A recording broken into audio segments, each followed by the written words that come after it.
శబరిమల. అసలు ఈ కొండకు శబరిమల అనే పేరు ఎలా వచ్చిందో మీకు తెలుసా? కేరళ ప్రజలు చెప్పిన దాని ప్రకారం త్రేతాయుగంలో రాముడు తన భక్తురాలైన శబరి ఈ 18 కొండల్లోనే నివసించేది.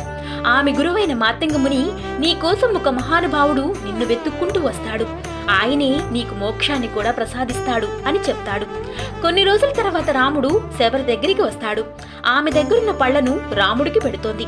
అవి తిని రాముడు అటు ఇటు చూస్తూ, అమ్మా, ఆ గుడిసెలో ఎవరో నల్లటి బట్టలు వేసుకుని నల్లటి మూటను పట్టుకుని పడుకుని ఉన్నారు, ఆయన ఎవరు అని అడగగా, ఆయన పులిపాల కోసం వెతుక్కుంటూ అలసిపోయి ఇక్కడికి వచ్చాడు, నేను ఆయనకి ఆశ్రయం ఇచ్చాను, ఆయన పేరు ధర్మశాస్త్ర అని చెప్పాడు అని రాముడికి చెప్తుంది. ఇదంతా అయ్యప్ప గమనిస్తూ ఉంటాడు.